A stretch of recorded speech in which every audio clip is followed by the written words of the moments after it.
10 biggest King Charles fails that were embarrassing.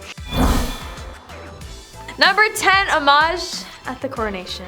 Charles reportedly wanted to make his coronation a more modern one than his country had seen in reigns past, and part of the way planners wanted to do that was by opening up an homage of the people to all spectators. Typically, only the dukes and earls present for the ceremony are required to pledge their fealty, the homage of the peers, but this time the general public was generously offered the opportunity to swear they would pay true allegiance to your majesty and to your heirs and successors according to law, so help them God. Organizers intended the change to be democratic and inclusive, but a seemingly sizable portion of Brits did not appreciate the allowance. Number 9, the engagement interview. Charles's marriage to Diana didn't exactly get off to the best start, especially when we think back to their 1981 engagement interview. When he was asked if he loved Diana, he said, "Whatever love means," which caused a lot of people to scratch their heads, and later the princess admitted that the moment had traumatized her. After hearing about this, we can all agree on one thing. King Charles is definitely not winning any awards for Smooth Talker of the Year, but in his defense, he probably didn't expect to be put on the spot like that during a televised interview. But let's take a moment to appreciate how far engagement interviews have come since then. Nowadays, couples are expected to gush about their love for each other and share all the details of their romantic proposal, and if they don't, well, let's just say the internet is not afraid to call them out. Number 8, one word, Tampongate. Of course, Charles and Camilla's affair was widely speculated about, but when Tampongate happened, there was no denying it any further. In a transcript of a phone call between the two that leaked, Charles told Camilla, "I'll just live inside your trousers or something. It would be much easier." Do you like my accent? To that, Camilla responded, What are you going to turn into? A pair of knickers?" Charles then joked about being her tampon, and you can imagine how that went over with the public in 1989. While some found the scandal to be amusing, others were outraged by Charles's crude remarks, but let's not get too worked up about it. After all, we've all said things in private that would make us blush if they ever saw the light of day. The royals have always been a source of fascination and controversy, and although we may not know the full story behind each scandal or decision, it's clear that even those born into royalty are not immune to making mistakes or facing difficult choices. Number 7, the Diana divorce. Getting divorced as a royal is never ideal, but as we still know today, Diana and Charles' divorce was a particularly messy one that didn't necessarily do him any favors with the public. After a separation lasting 4 years, their marriage was legally terminated in August '96. And while Charles may have been relieved to finally be able to move on with his relationship with Camilla, the public was fascinated by every detail of the divorce proceedings. From Diana's tell-all interview with journalist Martin Bashir to her iconic revenge dress that she wore on the night of the divorce announcement, it seemed like there was never a dull moment in this royal saga. Number 6, admitting he'd been unfaithful. During Charles and Diana's separation, he ended up sitting down with TV interviewer Jonathan Dimbleby to talk pretty candidly about his marriage and affair with Camilla. In the interview, he said that he had been faithful to Diana until it became irretrievably broken down, us both having tried. It wasn't exactly an admission of guilt, but it was as close as Charles would ever get to publicly acknowledging his infidelity.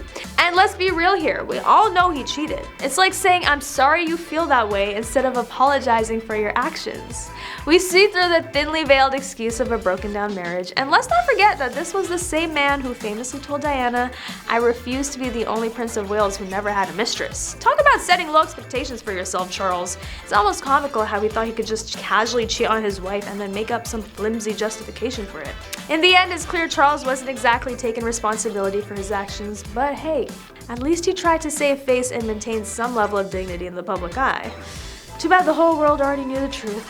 Poor Diana. Number 5, his wedding to Camilla.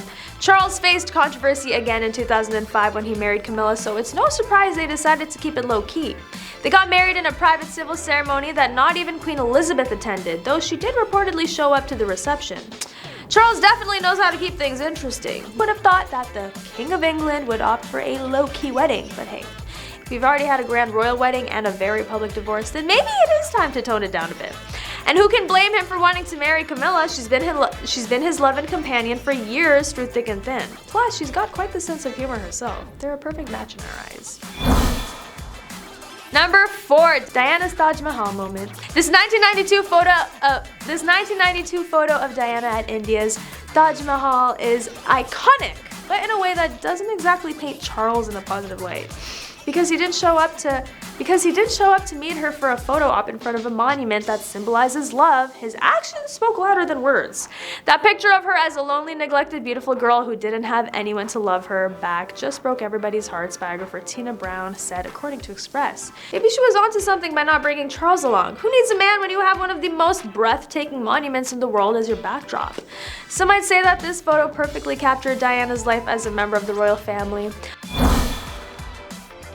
Number 3, Paradise Papers. Charles landed himself in hot water in 2017 when it was revealed that he had invested in a company that had lobbied to change climate change agreements, even though he had been outspoken in advocating for the environment. As the BBC reported, Buckingham Palace said that Charles didn't have any direct involvement in what the Duchy of Cornwall invests in, but considering that the Duchy had reportedly invested around £10 million in sustainable forestry projects, it's clear Charles cares about protecting the environment.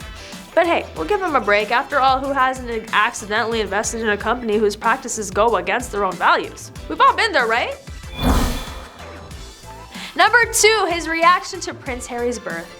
After an heir to the throne had been secured, Diana said that Charles had been hoping their second child would be a girl, and obviously it wasn't. In her biography written by Andrew Morton, Diana said she knew Harry was a boy but kept his secret until after he was born, at which point Charles reacted by saying, "Oh God, it's a boy," and remarking on his red hair. But can we really blame Charles for his reaction? I mean, after all, the poor guy was probably just hoping for a bit of variety in his offspring.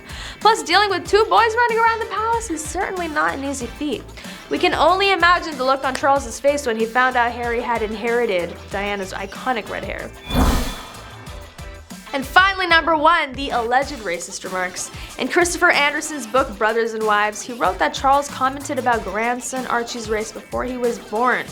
Allegedly, he and Camilla, Duchess of Cornwall, were talking over breakfast one morning when he said, "What do you suppose their child's complexion might be?"